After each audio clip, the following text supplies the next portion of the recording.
TopMedTalk. Welcome to TopMedTalk. The Anesthesia Patient Safety Foundation is the focus of today's conversation. This piece is presented by Desiree, Chappell and Monty Mythen and was originally part of our coverage of the American Society of Anesthesiologists annual general meeting at Anesthesiology 2022. We're checking back in with Dr. J.W. Beard. J.W., thank you for joining us. Thank you. It's a pleasure to be back. Yeah, absolutely. And then Dr. Jeffery Feldman. Jeffrey, for those who may not know you, can you give us a little bit about your background? Sure. Practicing anesthesiologist. I currently practice at the Children's Hospital of Philadelphia. I think my role here is in part representing the Patient Safety Foundation, the Anesthesia Patient Safety Foundation. So I'm on the board of directors. I chair the Committee on Technology, been involved in the organization for more than 20 years now, and just really passionate about the work that the APSF is able to do. Yeah, for sure. Well, JW, Monty and I both were at the Stolting Conference, and you're Chief Medical Officer for GE Healthcare, right? But you also are really involved and very passionate about the APSF. Yeah, I'm an anesthesiologist by training, 15 years of practice after I wrapped up my residency. One of the ways I first became involved with APSF was actually with a reported product malfunction in the field through I think it was called Dear Sirs at the time. Yep. That happened in, I think, 2017 during an IV fluid shortage. And what had happened is that IV fluid shortage led to only larger volume bags being available, which were then attached to one of our IV infusion therapy products. And it led to that product being malpositioned and being reported as kind of product malfunction to APSF. So I had an opportunity to work with Jeff directly there. I met that clinician who reported it at the ASA that year.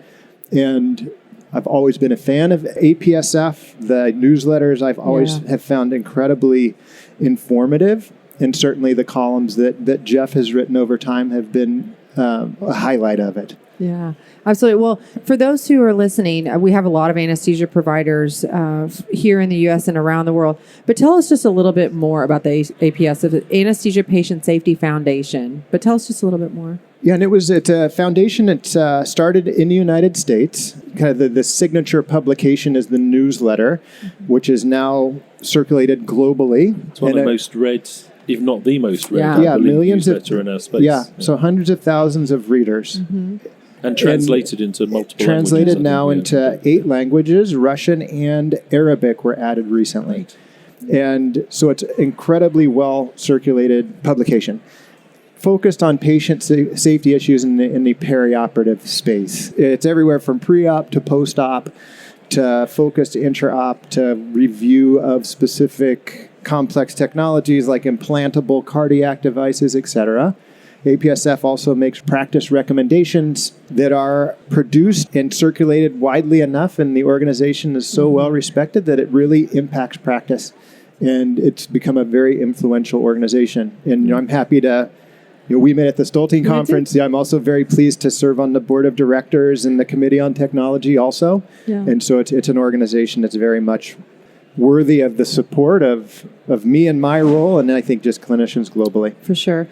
Jeff, you've been involved with the organization for a while. What's your journey been there? It actually starts back to when I was a resident at the University of Florida. J.S. Gravenstein was my mentor, and he was one of the founders of the organization. And so I kind of saw it forming, watching him in his office and putting it together, and never really dreaming that I would end up on the board of directors. But anyway, so I followed the organization for all these years, and the Committee on Technology is probably the most active role, curating a lot for the newsletter. The Rapid Response column, formerly Dear Sirs, is one of the most widely read, and it's really a highlight of the collaboration that we enjoy between clinicians and industry, because those articles are always a complaint or some sort of observation about a product, and we get the manufacturer involved in that dialogue.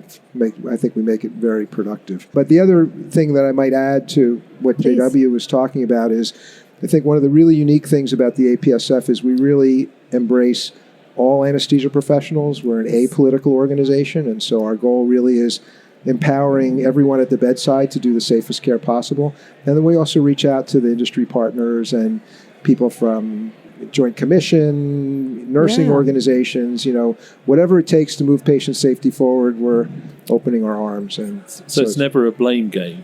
It's a how do we work together to make the world a safer place. Move things forward, absolutely. Yeah. And the APSF really, they're walking the walk, because at the conference, whenever we were there were people from multidisciplinary groups, and different types of providers. And they all had a voice. And they all had a voice. Everyone had a part on the stage and presentations and conversation. It was a really wonderful experience. So kudos to you, well, Mission. thank you. And it is very purposeful. And, JW mentioned the practice recommendations. Yes. So just last February, we came out with some new recommendations around patient monitoring. If we were to wait for the professional organizations to move forward with that, it's a very long process. It's not a critique. It's just part of their process. But what I like about being involved in the APSF is we can bring experts together. We can come up with opinions that are well considered and then put recommendations out there that I think are really helpful to people in practice. And where do those recommendations end up? Are they specifically targeted at hospitals or payers or providers, or is it just a sort of natural seepage of the sort of right ideas into the community? Do you see what I mean? It's probably more the latter. I mean, we do publish it in the newsletter, so we get a lot of exposure with that. We do have a pretty active social media group in the APSF, and so that group is really good about getting information out. And I'm not a Facebook follower per se, but there are a lot of people that do follow the APSF that way. So we do have a good way to do outreach. Yeah. Let's dive in a little bit to some of the recommendations that have been coming out of the technology committee. On the monitoring side, that's our most recent effort. It started about 3 or 4 years ago, actually, with one of our international committee members, Jan Hendricks. He came to one of the meetings with the observation that if you looked at monitoring recommendations from professional organizations around the world, they were very different. And of course, patient physiology and safety considerations are not that different around the world. And there were some organizations that really were a little behind. And so we took a look at a comparative review of those things, tried to bring everybody up to the same playing field with our recommendations. I think specifically we really targeted recommendations around EEG monitoring because of concerns for awareness, particularly with intravenous anesthetics and patients who've received muscle relaxants. So we came out with very specific recommendations around that. Neuromuscular blockade monitoring has been a mission of the APSF for some time. And so we came out with very specific recommendations that you should always do that when you're using a relaxant, and preferably with a quantitative device. And we're going to be doing some more work around that going forward. And then there were some other lapses. For example, in the United States, anesthetic concentration monitoring was not considered a standard, and so we've tried to move that bar if we can with our recommendations. Because I'm sort of old enough to remember the minimal monitoring standards coming in. Yeah. And what was that, the 80s? The late 80s, yeah. 80, which was started with, it's a good idea if you stay in the room. Right. that seriously wasn't. I'm not joking. No, it's right. Got to crawl before you can walk. Exactly, and it went on to say, end-tidal CO2 monitoring, ECG, blood pressure, pulse oximetry, which then became a standard, which was good for everybody. And I think that did become globalized. But there's so much has happened in between. As you say, absolutely. That we're kind of, standard, not standard. Yeah. Well, it's an interesting conundrum because when you apply the word standard, that's pretty potent. And so people say, well, we should have evidence if we're going to call it a standard. Well, you may know that there was a randomized controlled trial of pulse oximetry performed in the early 90s, and they were unable to show a positive outcome difference, yet you'd have to pry that device from my cold dead hands, So it's a difficult problem to prove with research, but I think you get enough experts in the room and you can make good, rational decisions for patient care, and that's really what it comes down to. Yeah. You mentioned the last recommendation on anesthetic gas monitoring. Talk to us a little bit more about that. Yeah, it's not a requirement in some of the U.S. standards that anesthetic gases be monitored. It's very clear that it's one way to prevent awareness, is to actually monitor the concentration of the anesthetic. We know that there's been problems with empty vaporizers and delivery systems. And then as you get further along and you start to talk about low-flow anesthesia, if you're going to do that safely and effectively, you need to monitor the anesthetic concentration, the inhaled anesthetic. So there's lots of good reasons to really consider that a requirement. And many machines are built in with it now. It's built in, but there are also a lot of models where it's not part of the device, and you have to purposely buy a monitor that has that feature. Hopefully that's what people are doing. Yeah, integrating that more. Yeah, I've got so used to that being normal. I'm surprised to hear that in some places it's not normal. Have you seen places where it's not normal? Yeah, I mean, it's pretty basic, some of the things, the technology that we've been living with, machines. Yeah, I mean, we're hoping it's more the exception than the rule, but certainly when you go into some locations, now that we've got NORA, non-operating room anesthesia, and so you're going into environments where it's difficult to fit a machine. Maybe the old machine that you got out of the operating room is ending up there. And, do you put an agent monitor on there? Well, maybe not. And so, every anesthetizing location should have that capability. I touched on this in the conference, that reading our guidelines in the UK, we sort of said, look, an anesthetic is an anesthetic is an anesthetic. So we're not sure about these excuses about the fact the space is a bit small. Yeah, of course. Yeah, right. Yeah, absolutely. Yeah, for sure. Well, gentlemen, anything else with those guidelines that you really wanted to highlight? I think, on Jeff, on the neuromuscular blockade monitoring recommendation, I believe we settled on use a monitor and didn't try to say use a monitor and it needs to be quantitative. For the neuromuscular blockade? Yep, yes. Correct. What was our rationale there because I think the quantitative monitoring has been shown, I think, superior in really being able to represent the state of the antagonism, the reversal of the relaxant. Yep.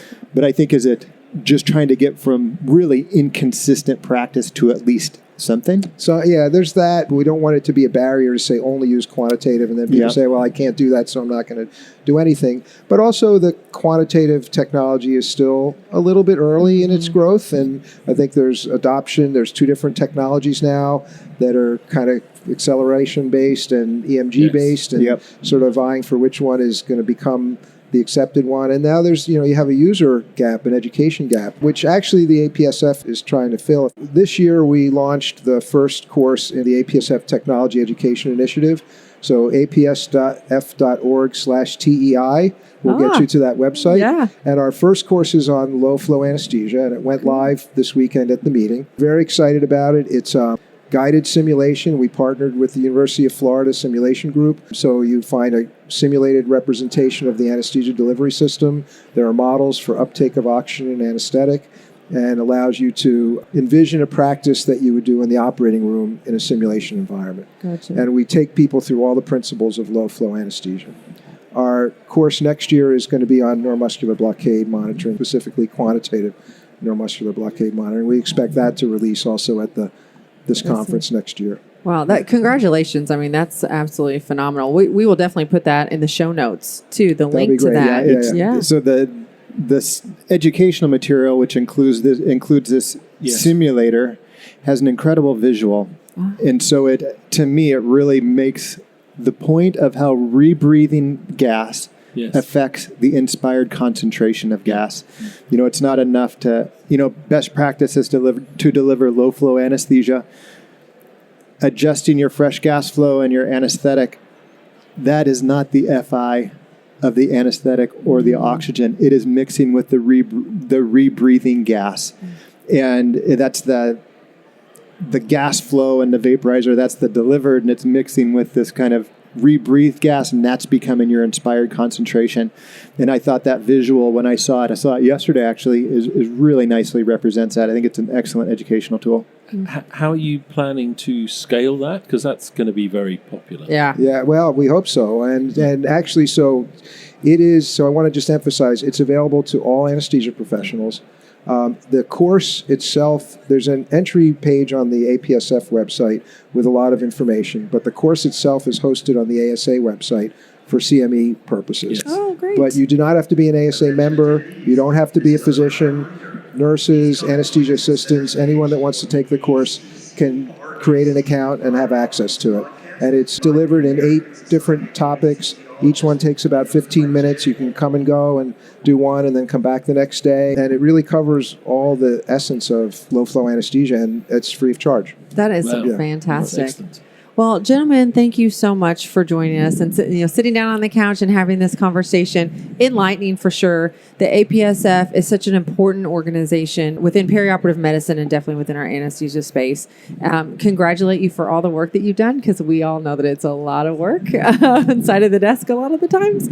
And so it's just been wonderful. We'll make sure we'll have all that in the show notes so we can drive people to that new educational resource. That would be great. Yeah. Thanks you for the opportunity. And if you don't know the APSF for some reason, get the newsletter. Absolutely. It's a great read. I think it is the most read thing in our space around the world. And that's also available for free. You go to the APSF website, you sign up, it comes to your email, no charge. And now you said 8 languages? That's correct. 8 languages. Anesthesia Patient Safety Foundation. Yes, absolutely.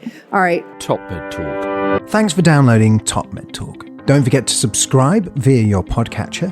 Don't forget to check us out on social media. We're on Twitter, Facebook, LinkedIn, and YouTube. And also, don't forget, TopMedTalk is the broadcasting arm of EBPOM, Evidence-Based Perioperative Medicine. We'd love you to find out more about that.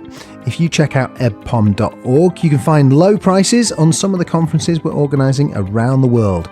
Many of them are virtual and don't even involve you leaving your own home. Check out ebpom.org now.